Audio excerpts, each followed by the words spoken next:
Good day, folks. Welcome to Dragonfly Projects. If this is your first time, welcome. If not, welcome back. Today, the goal is to try and start the upgrades on the workshop slash garage. Right now, I nicknamed it the oven because this metal structure has zero airflow, and when the sun beats down on it, it's about 50 degrees Celsius or 120 degrees Fahrenheit inside of there, and it's just smelting hot. All my glues, my wood glues, they're all cured, like they're solid, just because it's so darn hot in there.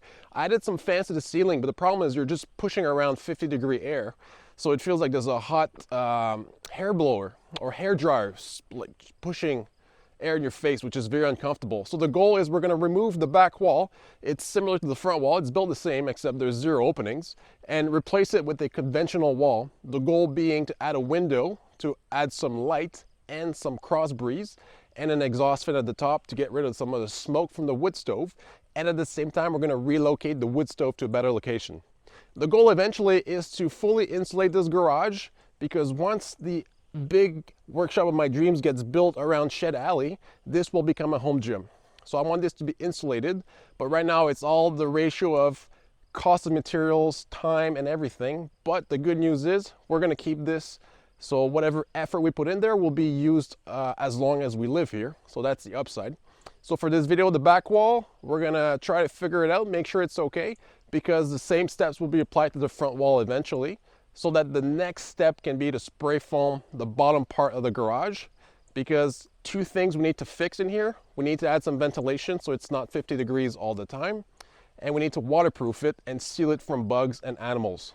Because as we saw in a previous video, it does flood in the spring, and if there's a strong rain, water will infiltrate. I'll put a card up to a previous video we did to seal that wall. Worked amazing. There's a small leak left that we found, but that's just where the bottom plate meets up, and the old caulking failed. So I'm just gonna have to fix that, simple fix. So the goal for today is to do the back wall, figure it out, see what we can do, and because it's a wall that's not as exposed to the elements, whatever mistakes or learning we do from there, we'll be able to apply to the front wall once we get there. So today, back wall, hopefully we get it done in 2 days. I have my dad and my mom coming, so Claudia can help me out, and my mom can watch Camille as we're trying to get this done in 2 days. Thanks for coming, and let's get to work.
pressure treated 2x4s that I'm gonna throw all the way in here so that it fits nicely and we have protection with that piece of metal there.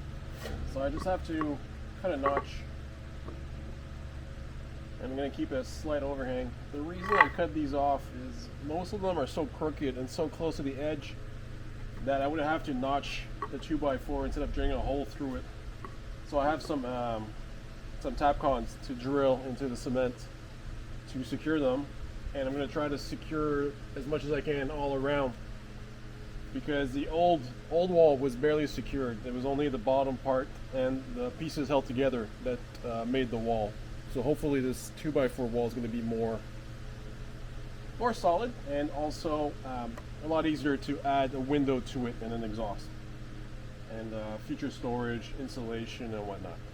So now I'm going to notch this, probably get rid of one of these bolts, or I might keep it and notch my 2x4 because it's protected from the elements on this side. Yeah, I'll probably do something like this. So I'll have to cut right here with my angle grinder.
Slight change of plan. I forgot to take into account that there's a ½ inch of OSB sheathing. So we removed the inside portion, which was only really used for the foam that was holding the previous metal wall. So now I have lots of room to go this way. I'm going to spray some sprayed insulation afterwards to seal every gap, every air gap. So that should not be a problem. And I still have this part here as my weather protection because my wall is going to come and tuck in behind here. I'm going to caulk anything and the bottom part to make sure that's nice and tight. Now I'm just going to cut off an extra ½ inch on this plate here so I can slide my bottom plate. I have the little steamer going, so I'm going to clean out this area. I'm going to make a hole to accommodate for that bolt, and we can start putting up the new wall again.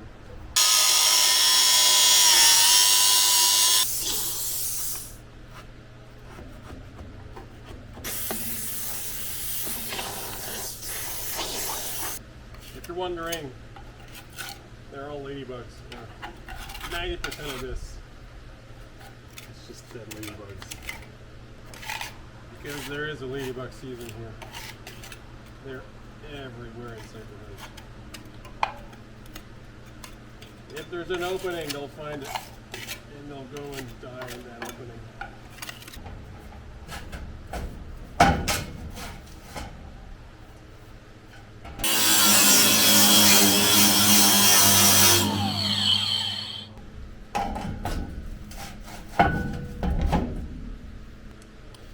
So we can see that this piece of metal had this sticking out profile. So what I did is I just cut it so that you're able to squeeze it.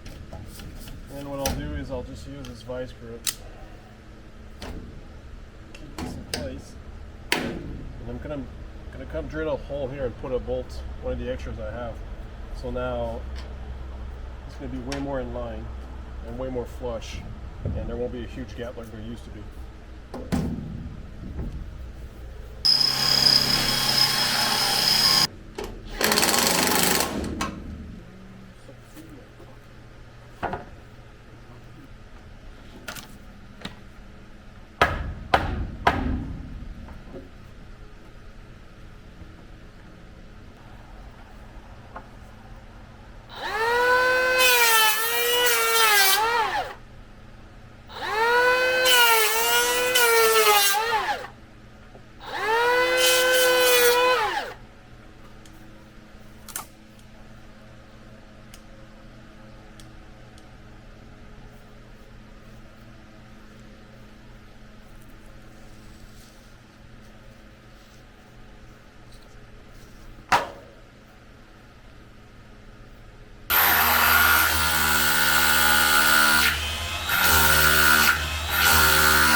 Unfortunately, the theme for this cement is the same as the house. It's atrocious. It's not well made. You can see there's a giant lip here, and there's a, well, it's not equal. And although I could install it like this, and when I set up the first 8 feet of the wall, I just have to cut up or shave whatever this is, 1/4 of an inch, 1/2 an inch. But I'd love for this to sit flat, so I'm going to try the new drill that can also act as a hammer to chip away some of the high spots and hopefully get it closer to flat and make it less of a hassle for myself when I'm framing the actual wall.